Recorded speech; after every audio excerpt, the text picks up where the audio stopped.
right, so I'm going to start sharing with you how I got 100 plus content creators to promote my clients' brands, products, and services at zero cost. But in order to do this, I'm going to tell you a little bit of a story first.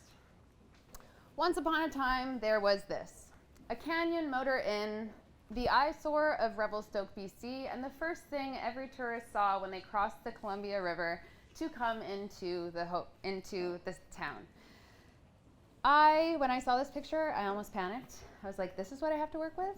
But I met these clients and they showed me that they had flipped this hotel into something that looked more like this. An Instagram lover's heaven.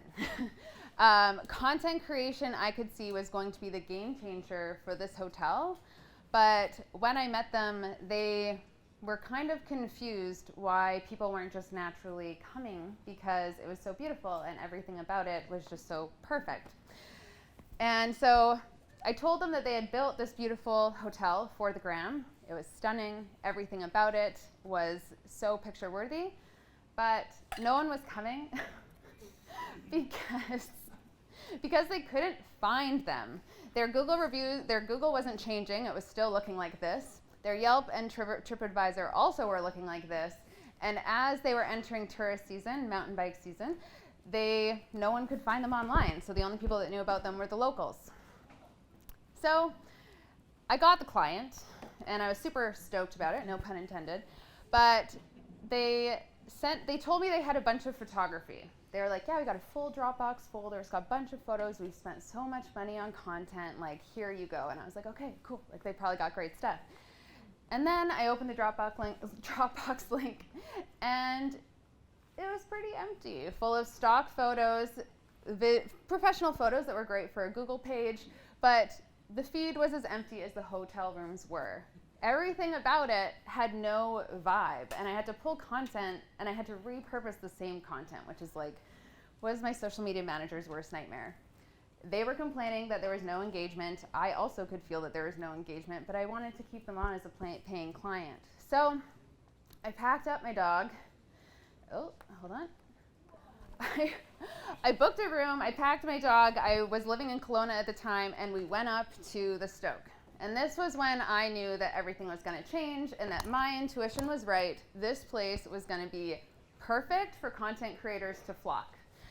What I loved the most was the mug. I love a good camper's mug for branding. The boutique breakfast nook, they kept the original from the Canyon Motor Inn. I think it was the only thing that they kept because everything else was not good. And the key cards. Even the key cards were Instagrammable. There was a key that said Revelstoke in it on a key card. I thought it was fantastic. I decided to brand them with the hashtag key to the Stoke, and we just continued to go forward from there. Oh, they also made me go paragliding because they needed to make sure that I knew how to speak to the thrill-seeking people that love to go to Revelstoke. I'm more of a beach gal, but I did it. Got some good content as well, and we got to do some cross-promotion with the paragliding company. Okay, so this is when things needed to change. But first, before I go any further, I just need to identify the terminology that I'm going to say over and over again for the rest of the slides. UGC, it's becoming a phenomenon in the marketing world. Everyone is saying you need it. You need UGC-driven advertising. You need UGC on your content. What is it, and why is it better? Well, UGC is user-generated content. That's what it stands for. When I went to the Stoke Hotel, that's what I was doing. I was creating user-generated content. I'm having like dodgeball flashbacks from high school. Okay. UGC is content created by a customer about an experience they have had with a person, brand, or place, and is shared online with others to experience, whether it's through photography, videography, or text. If any of you have posted a photo and tagged someone in it tonight, you have created a piece of user-generated content. If you have taken Internet Masterminds, you have also created UGC for this amazing event. So, you all that own businesses are like, well, how do I get that? Have a business that's built for the gram. We've seen them. We've seen content creators everywhere. Even cities have created murals to attract the content creators and influencers to come and take photos. But the key is you have to create an experience so that it's worthy of a social media post or story. And for me, it always comes down to the aesthetic of the brand in the real life, in real life experience. So for coffee shops, really paying attention to the cups, the mugs, and the decor of the space. If you're a brewery, you need to have cool, look at the dogs. The dog has a brewery, has like the mugs because it's a dog-friendly brewery. You have to have these unique cups. You have to have the branding available so that when people are posting, you are going to get that cross-promotion. Basically, you have to build a business for the gram, like the Stoke Hotel did. But they had no idea they did that. They were both, one was in their late 50s and the other one was in their pushing 70. So they still looked at me like I was crazy, but they went with my experiments because I knew UGC was going to be a game changer. I needed more hashtag key to the Stoke content. I could not drive from Kelowna to Revelstoke every single month to take photos and do the things. My business was growing. I was really happy about it. But the Stoke Hotel was like my baby, but I needed help. And I was a one-woman show at the time, and so I needed to recruit some humans. So I went out into the Instagram world and I found other people. I asked my client on a whim, wasn't sure if he was gonna say yes or not. I was like, hey, can I send some DMs to people and see if they can come and take content, and they'll book rooms and no cost to us. They'll probably do it for free. Let's see how it goes. And he was like, for sure, because free collaboration. He didn't have to pay me anything extra. It was a full experiment. So I really had no idea if it was gonna work, but it did. The rooms were sitting empty, so we filled them with content creators during the mountain biking season so that we could be prepared for when winter was coming. I feel like I'm making these weird puns and I don't know where they're coming from. So I found the people to help me. They were amazing. Everyone loved the nature and the adventures. And look, I didn't even have to tell them to use the mugs. They just knew that that was extremely important, as well as the sign and the breakfast nooks. It was great. I also got some dogs to help me too, because why not? So we had finally figured out how to fill the rooms and solve our content problems, which was really a huge game changer for me because I love Revelstoke so much, but I did not need to go up there as often. And I also got the brand vibe that I could envision in my dreams. My clients still didn't really understand what I was talking about when I said vibe, but I just knew it was going to attract the right people to the space, and it did. So once this feed went to this compared to the empty, the empty beds and the red walls and just one staff member showing up every 12 posts, people started to send direct messages inquiring about room rates. They were looking for how it worked, if it was pet friendly, what kind of dogs, and I knew that the Instagram was alive. There was and the engagement, of course, was going up, and we were getting followers every single time the content creators came through, and we did ask them to post stories, so it was great cross-promotion for all of us. So, how did we get 100 plus creators to do this at no additional charge to all of our clients? When we work with small businesses, we know the budgets are tight, and content creators also know that this is the case. So, we've had to come up with something so that they can still play the game. And all the content that you are seeing on this slide are people who have collaborated with us and our clients to bring forward some amazing content. There are some steps involved, and it is very relationship forward, not transactional. You are not expecting sales from these content creators. You are expecting content. That is it. And so first, you need to dive into the social media world and find your ideal content creators. These can be people that are they may be professionals, which UGC content creators is officially a job. It used to not be back in 2017 when I was doing the things. And you need to find the content that you like. So scrolling through the hashtags, whether it's on Instagram, but TikTok is also blowing up with UGC, you need to find those people and you need to follow them. And then you move on to step number 2. Reach out to gauge interest. You send a quick message saying, hey, we're interested in a collaboration. We love the content that you're producing. Would you like to collaborate? This is terminology that both UGC and business owner usually know, that there might be an unpaid opportunity here. Third, second message laying out what the deliverables are and what they will receive in return. You need to be very transparent with this.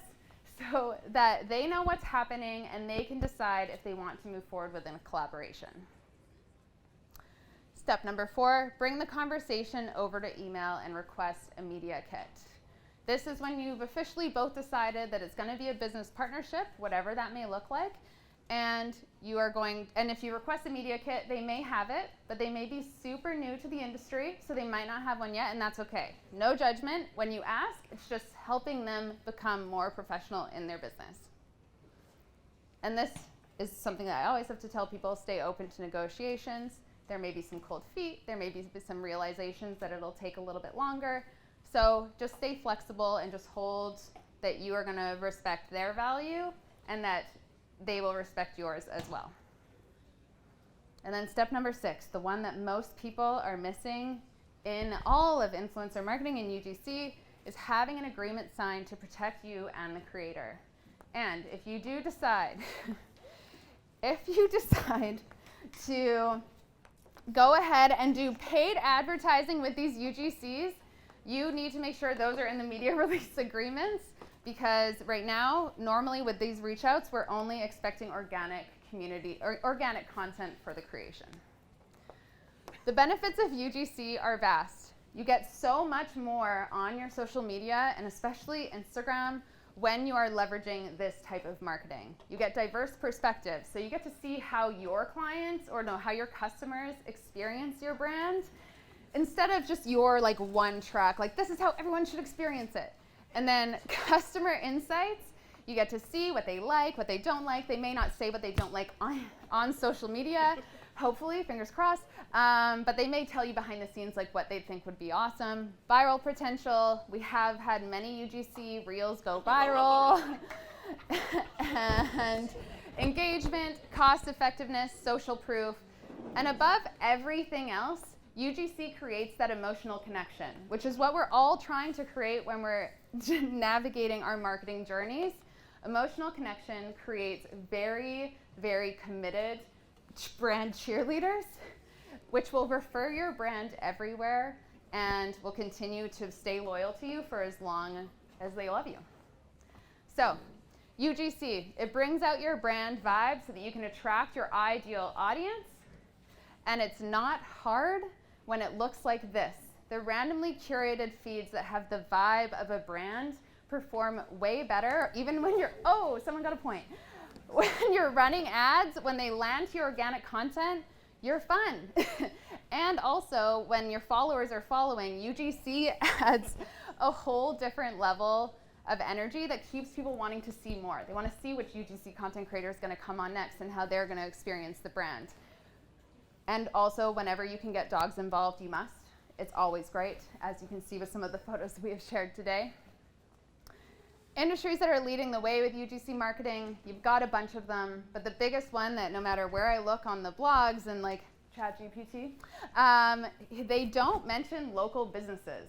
And because I got into this industry, because I love supporting local and I love driving traffic to make sure the local economy is so successful, local businesses are where UGC marketing is the most beneficial and happens so fast. Fun fact about UGC content creators, they all initially started their accounts because it was a personal account and they just loved sharing content for their friends. So their local following is always extremely saturated and a great place to start. And then of course they grow and they get more. I have had the privilege of working with these UGCs when they were so small and they just took great photos, and now they helped me with the Stoke Hotel, they helped me with a few other companies, and now they are full-blown working with big companies and they're getting paid and they're traveling and they're doing all of these things. And now if I asked them to do free UGC, they would not. But at the time, it was the liftoff that they needed in order to get to where their career was going to take them to go. And of course, travel the world. So the biggest thing we all have to think about when we're doing UGC marketing, as well as social media in general, connection comes first. Once you create connection, that is when a community starts to thrive and become strong referrals for your company and for your brand. And then with ease, once you've built that, conversions will just happen. They will happen in the most random ways, but they will always come back to, oh, I found you on Instagram. So thank you so much, and you can find us online. And don't forget to make UGC content tonight.